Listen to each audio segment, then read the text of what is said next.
¿Sabías que la obesidad infantil puede afectar la salud de tu hijo desde muy pequeño? Esta pregunta y otras las vamos a responder el día de hoy en este nuevo episodio de Farmacia Universal, el podcast. Hola, bienvenidos a un nuevo episodio de Farmacia Universal, el podcast. El día de hoy vamos a hablar sobre obesidad infantil. ¿Qué es? ¿Cómo identificarlo? ¿Cómo podemos prevenirlo y tratarlo?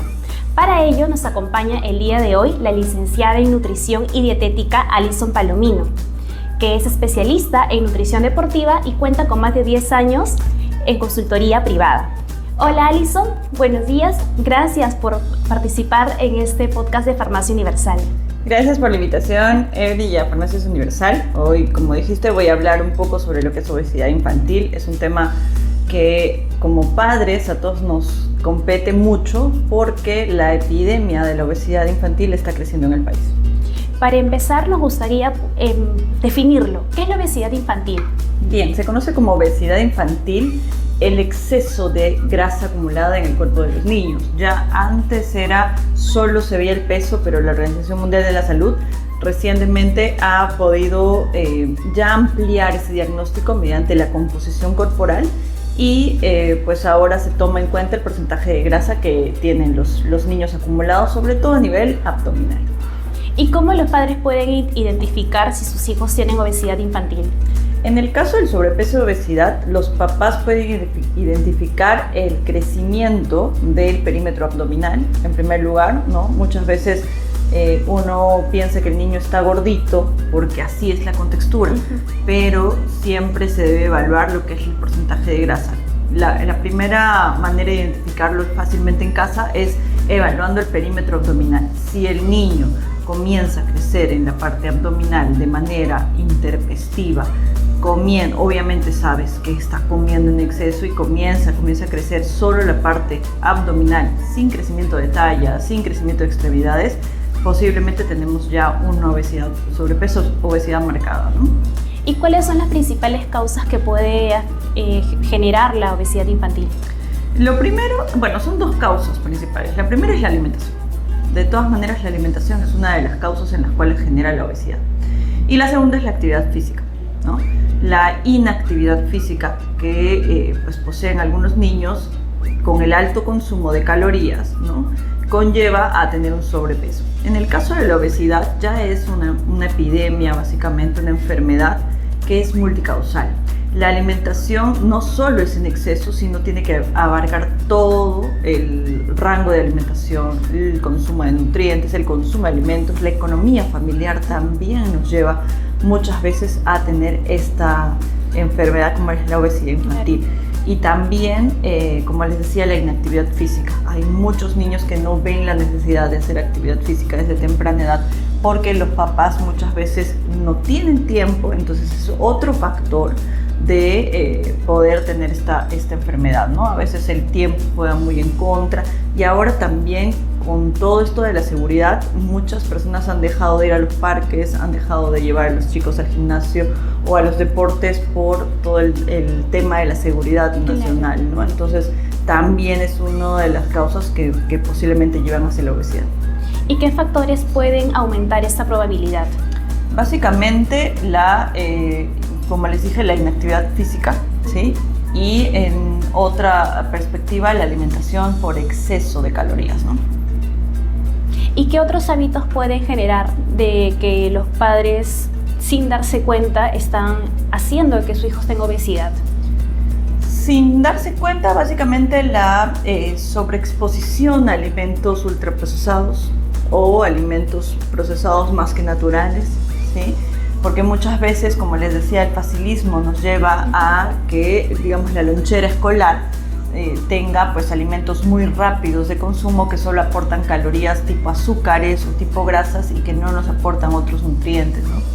Y también estas preparaciones hechas a base de pues alimentos que sí son naturales pero también conllevan solo unos cuantos nutrientes como grasa y carbohidratos. ¿Y qué errores comunes cometen los padres en la alimentación con sus hijos? El primer error es no educarse, porque la educación alimentaria, que es la base de todo en el caso de la alimentación infantil, cuando los padres no tienen idea de qué dar de comer a sus hijos, comienzan a cometer errores, ¿no? ¿Por qué? Porque la abuela lo dijo. ¿Por qué? Porque la vecina me recomendó. ¿Por qué? Porque lo vi en el TikTok. ¿Por qué? Porque lo vi en el internet, ¿no? Muchas veces, al no estar educados, son muy propensos a tener mucha información, y esta información les inunda la cabeza de ideas. Por ejemplo, mucho se dice que la fruta no debería comerse después de tal hora, ¿no? Y los papás comienzan a dar o tomar en cuenta ese tipo de consejos. O que si dejamos de comer huevos es saludable, y otras cosas que vemos en el internet, que muchas veces, como te digo, si los papás no están educados, caen esos mitos, caen en esos errores y sobreexponen al niño a sustancias tal vez que no son buenas para su organismo. ¿Qué tan importante es no dejarnos llevar por la información que encontramos de manera tan superficial en redes sociales, y sin, sobre todo, asegurarnos de que la fuente que nos está brindando la información sea verdadera? Porque, como nos mencionas, nos dejamos llevar muchas veces por lo que vemos, pero no estamos viendo quién nos está brindando esta información. Exacto. Normalmente los profesionales de la salud, en nuestros perfiles, pues tenemos la presencia de nuestras cédulas de validación, nuestra habilitación profesional. También estamos, bueno, creo yo, no cometiendo errores todo el tiempo, mitizando, generando mitos de la alimentación. Entonces, sí confiar en profesionales que exponen su información en el caso de la preparación académica. Claro. Porque para nosotros es muy fácil decir: estudié en tal universidad, me gradué tal año.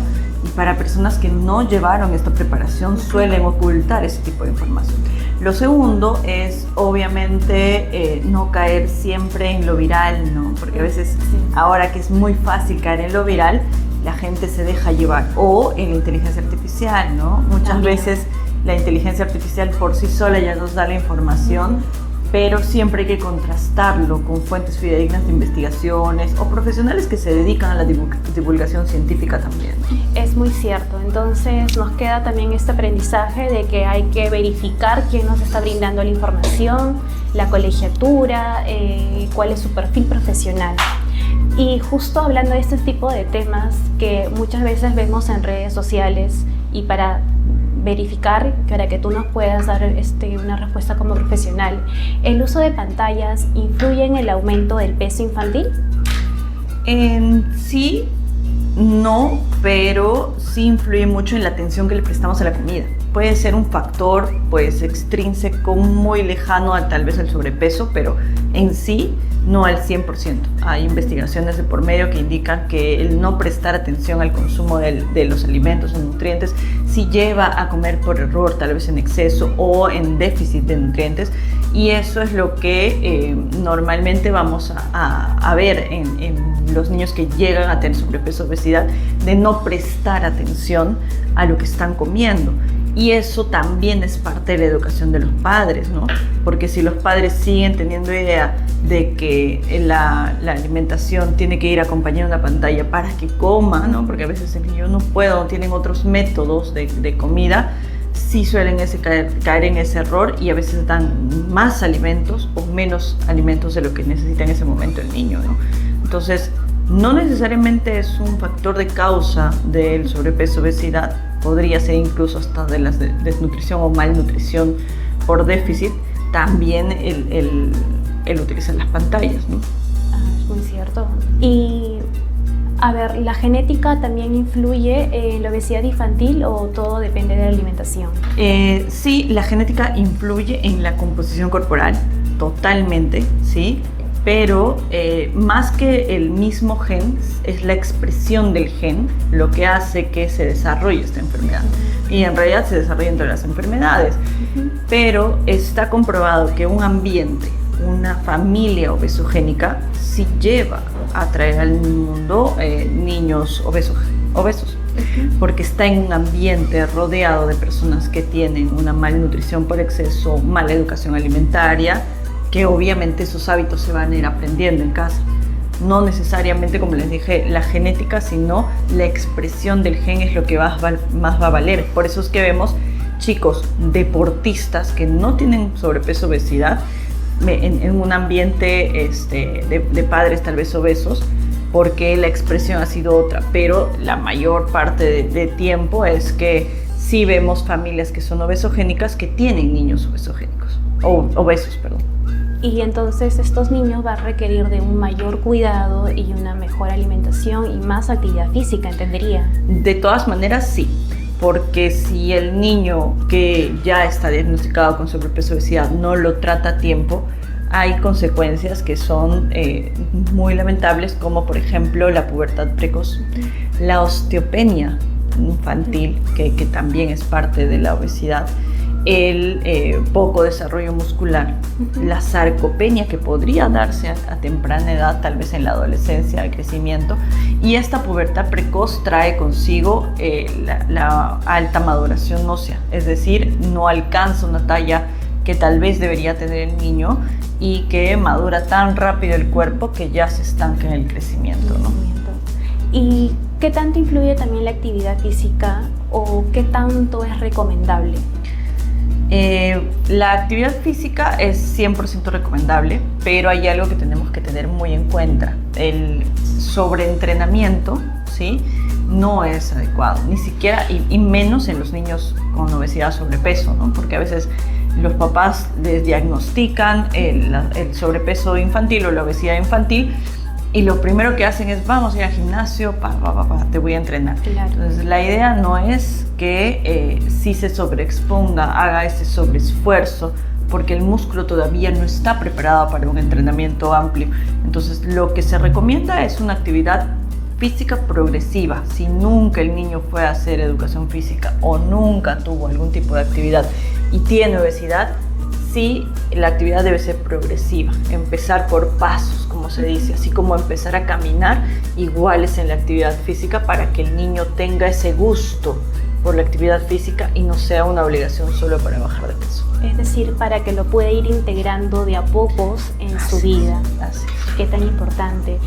¿Y cuáles son las posibles complicaciones que podría tener el menor al tener obesidad? Como les dije, la principal es la pubertad precoz, ¿no? La pubertad precoz, que va a invalidar la maduración ósea correcta, va a generar una mayor expresión de gen y posiblemente un mayor acúmulo de grasa en la vida adulta. Aparte de eso, posiblemente tendría una osteopenia, como les dije, bien marcada, ¿no? Y tratar osteopenia en niños ya es terrible. Enfermedades como la diabetes mellitus tipo 2, también la hipercolesterolemia, hipertrigliceridemia, que son rasgos característicos del exceso de grasa en nuestro cuerpo.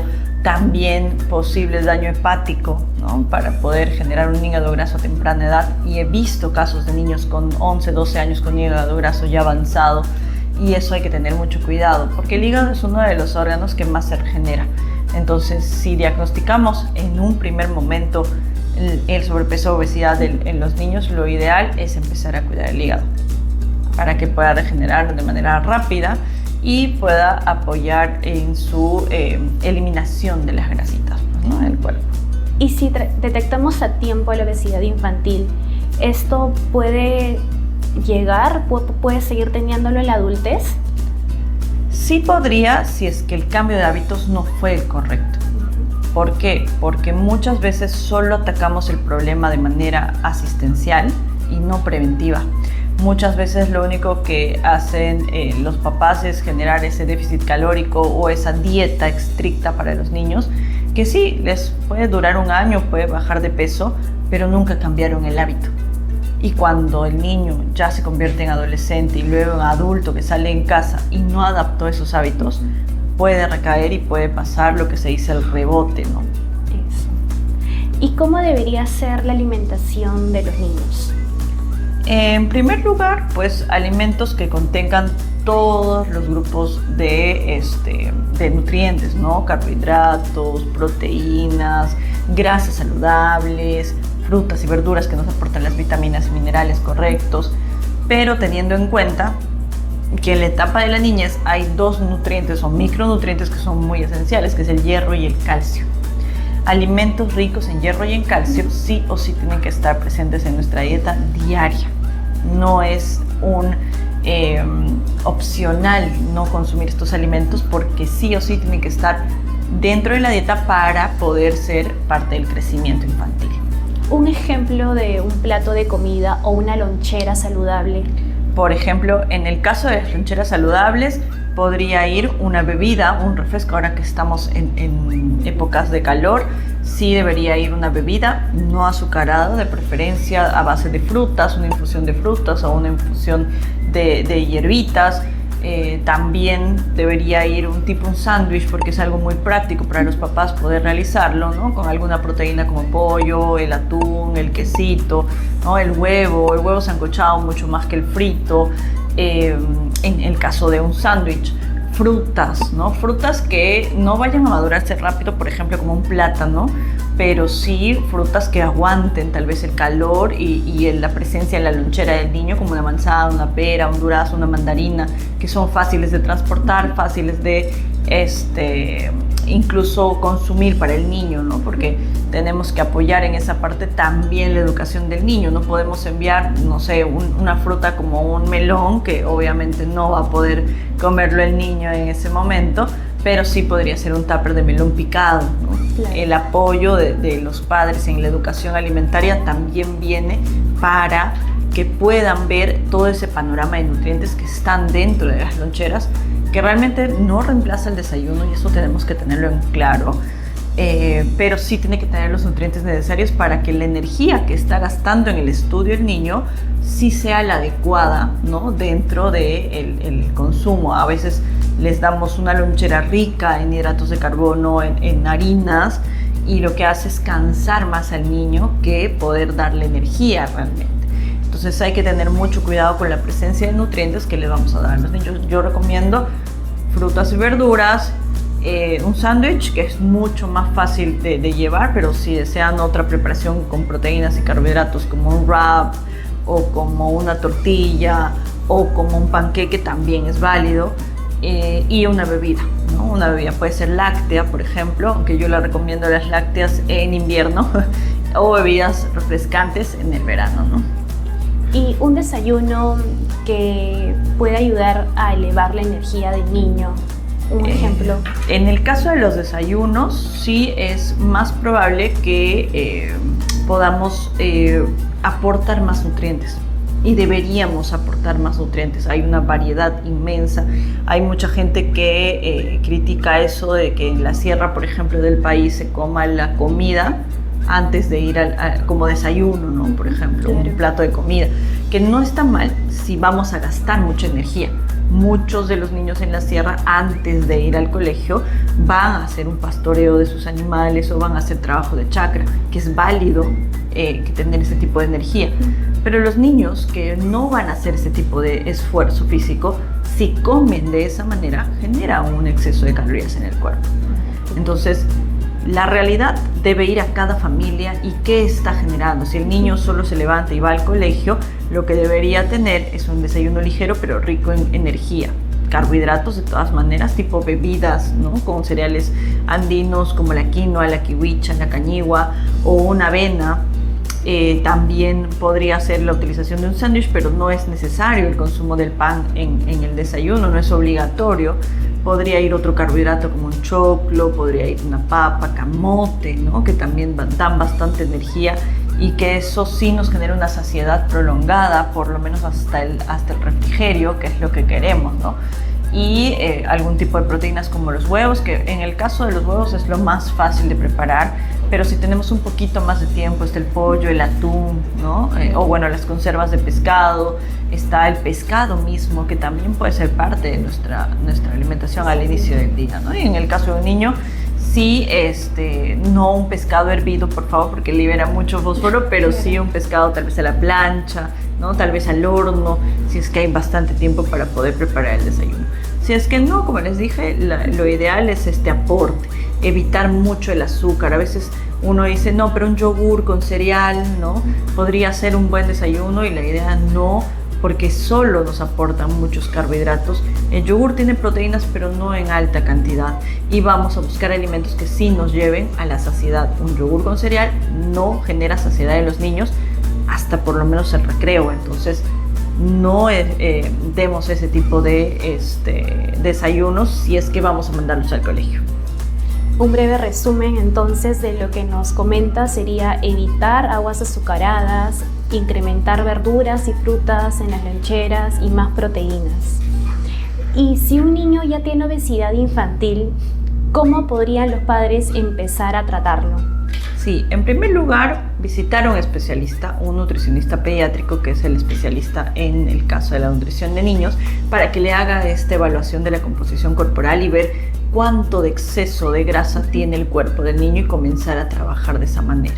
No es bajar por bajar de peso, porque lo que queremos los nutricionistas que trabajamos mediante composición corporal es reducir el exceso de grasa en el cuerpo, no solo el peso. Entonces, sí empezar por generar ese diagnóstico exacto del niño, que es muy importante para poder saber por dónde empezar. Después de eso sí se debería llevar a cabo un plan de alimentación de déficit calórico, es decir, no consumir más calorías de las que estamos gastando y comenzar a gastar más calorías mediante el ejercicio.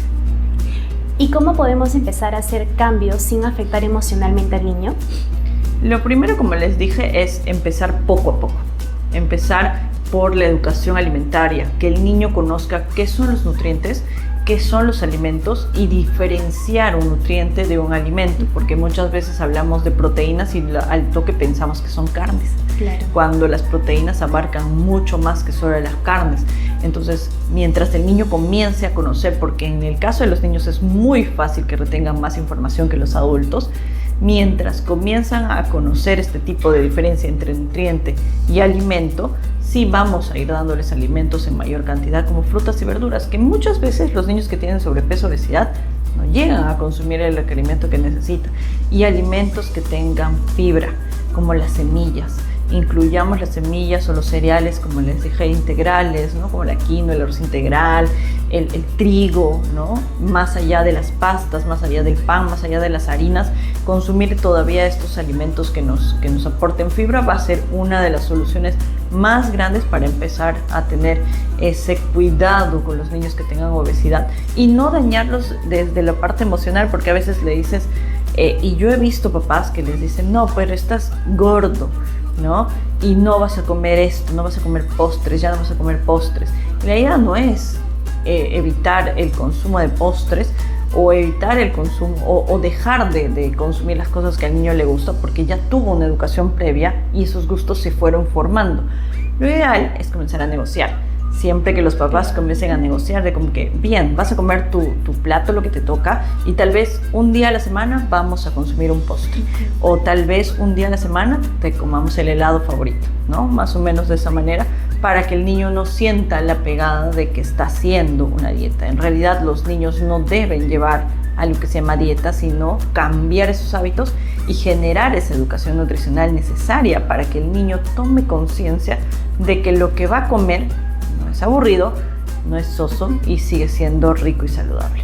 Claro, llevarle por el lado divertido y no por, como dices, algo que sea que le estemos obligando a hacerlo, sino darle la vuelta a esta situación para que no le afecte y sobre todo pues lo haga de manera diaria y no se aburra y llegue a un límite que diga no quiero, y que empiece a odiarlo en vez de amarlo y de verlo como positivo. Claro, la idea no es imponer, ¿no? La idea es comenzar a enseñar ese camino de poder generar mayor consumo de alimentos saludables.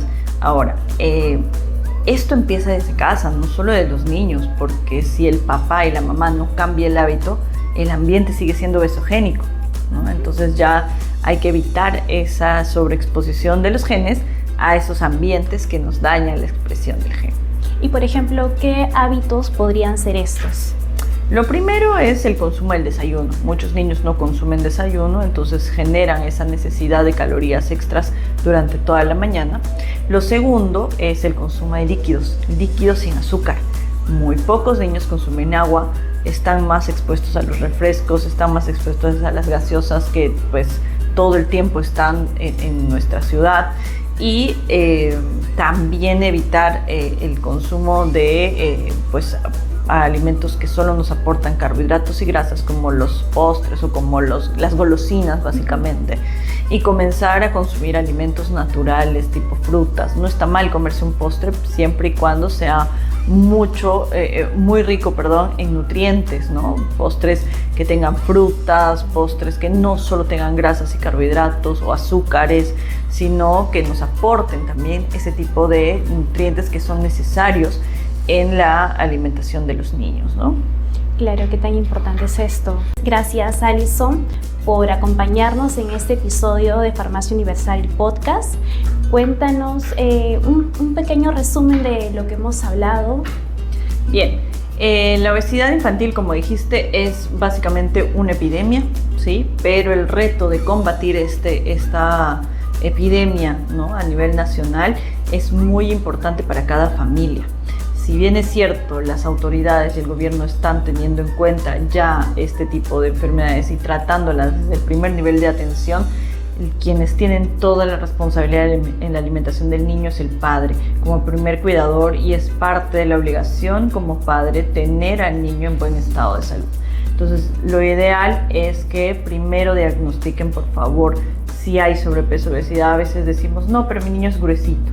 La idea no es generar ese tipo de comentarios, sino comenzar a tener esa evidencia de que el niño no está sufriendo un exceso de grasa en el cuerpo. Y pues siempre recomendar la buena alimentación, la alimentación saludable y la actividad física, que es muy importante. Ojo, no es lo mismo actividad física que ejercicios. Menos pantallas y más movimiento va a ayudar al niño a generar esa actividad física diaria y a evitar que tenga pues esta exposición de exceso de grasa en el cuerpo. Alison, ¿cuáles son tus redes sociales en las cuales puedan seguir aprendiendo contigo? Bien, me pueden encontrar en todas las redes sociales, en Instagram, en Facebook y en TikTok como Nutrición en Cusco. Estamos ahí ayudando, dando información todo el tiempo, y también tenemos citas presenciales, citas virtuales a nivel nacional para que puedan ustedes consultar. Recuerda que si te gustó este episodio, puedes darle me gusta y compartir. Farmacia Universal, promoviendo una sociedad saludable. ¡Chao!